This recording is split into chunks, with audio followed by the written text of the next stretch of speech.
Welcome back, everybody. Today we're going to be talking about the new box, subwoofer box, battery box slash distribution box that we're going to be building behind the seat in Kiki's 72 C10. The fuel tank's already been removed. In the previous videos, as you can see, we have the new Boyd fuel cell in the back of the truck now behind the axle. Getting ready to run the lines on it. Now, we don't want to use the original distribution box. So we're going to be adding a lot more electronics to this vehicle. I want some new relay ports, some multiple fuse ports to use on this truck. So we ordered kind of a cool little distribution box that's going to be incorporated into the speaker box behind the seat. We've got 10 relay outputs and 18 fuse holders. Plenty of what we need to do to this vehicle compared to the original one. So we'll be mounting this, custom building it into the box that now we have room to do behind the seat. The battery trays on the original trucks always kind of rust out. The acid from the batteries get into the battery tray, and almost every single old C10 that I've seen, it's always rusted right below the battery tray. So we're going to switch that up. We're going to clean up all the wiring under the hood. We're going to bring the battery and or dual battery setup back here behind the seat with the amplifiers, with the subwoofer box, and now with our distribution box. It came with all the fittings we need to make our fuse holder work with all the wires that we want. So very clean, very easy to access. We're going to have it where we can get to it in a position that's not going to be too far away from the edge so that we can get to all the fuses whenever we need to. Now the wiring that we're going to be running to the back, this right here is going to be for the rear. We're going to run a couple of extra wires just in case we add stuff in the future so we don't have to break down the whole entire wiring harness from the cab to the rear of the vehicle. We're going to have our parking lights, brake lights, reverse lights, left turn signal lights, right turn signal lights. We're going to have wires back there for the backup camera, for the video camera. We are going to have extra wires for anything that we may add in the back. If we add a power tailgate lock to the tailgate, we'll have wires back there for it. If we're going to add some kind of different sensors, we're going to have it pre-wired with extra wires back there just for this truck so we don't have to break down the harness again. We're going to have our wires run for the fuel cell, 10 gauge wires for the fuel pump. Sending unit will be in this harness over here. We already have the RCA line for the backup camera back here, ground wires, power wires for the camera. So we're going to be working on that, getting it going. But we're not too far away. The engine's almost in. We're going to be going with a touch screen dash panel instead of everybody using the Dakota digital dash gauges, all these gauges that are retaining the original layout on the dash. We're going something different, kind of custom. The radio is going to be a big screen, 10.1 inch standout screen, floating screen, if you will, away from the dash. So we're going to have all this new technology in the vehicle. The actual instrument cluster is going to be on about a 10.1 to 11 inch touchscreen pad screen. It's going to be a Microsoft-based screen that we'll be able to have our tachometer, our RPMs, our speedometer, our temperature gauge, our oil gauge. We're going to have all these different information gauges on this touchscreen. We'll be able to set it up how we want to. So excited about that. Something different from the normal.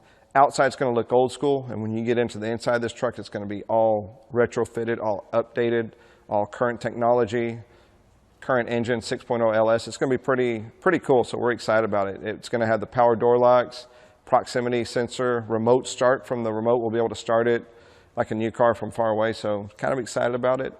Hang with us. Making a lot of progress. What we're working on now is getting the rear portion of the wiring harness set up. So just to give a little detail of what I'm doing, we want it as clean as possible, serviceable, and we don't want it to be exposed too much. Right now I'm just running it through here to hold this in place. Temporary little zip ties. I'm leaving this exposed so that I can tap on the license plate lights from the wires that we're going to be using.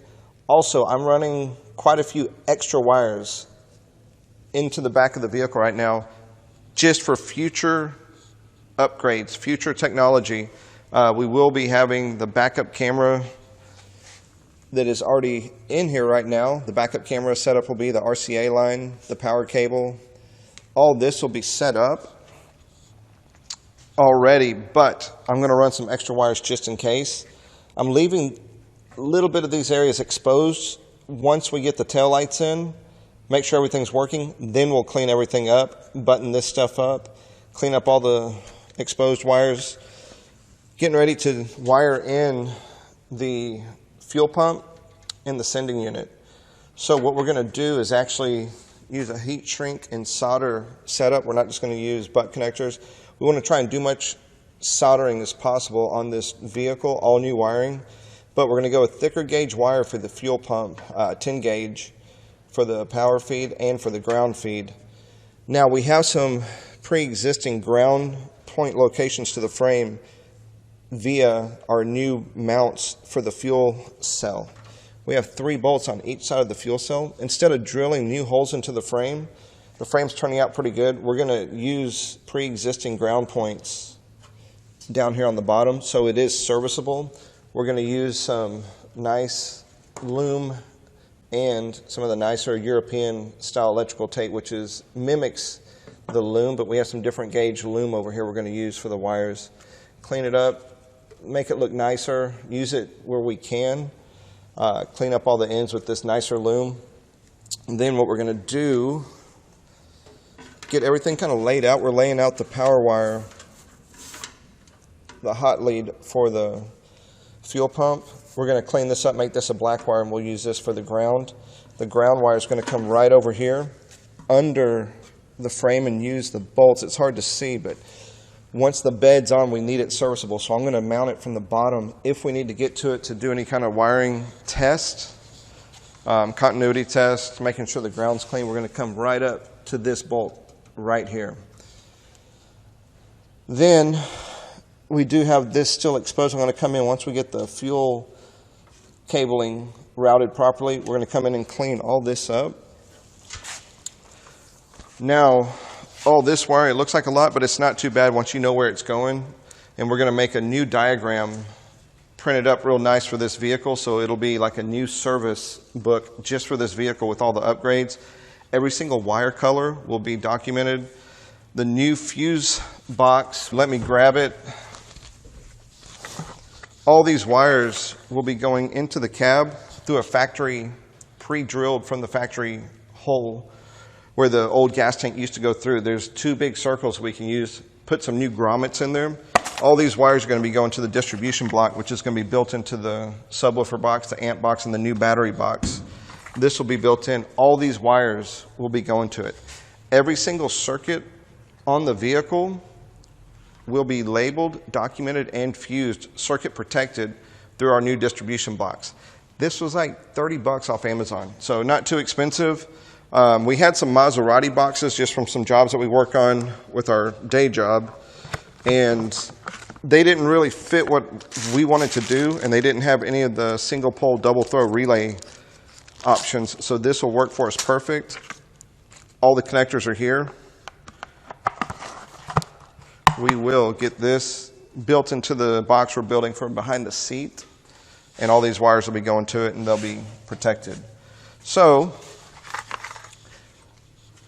let me clean this up a little bit, get these wires ready. Give me a little bit, and we'll come back and show you the soldering portion of this with the connections made to the fuel pump and to the sending unit.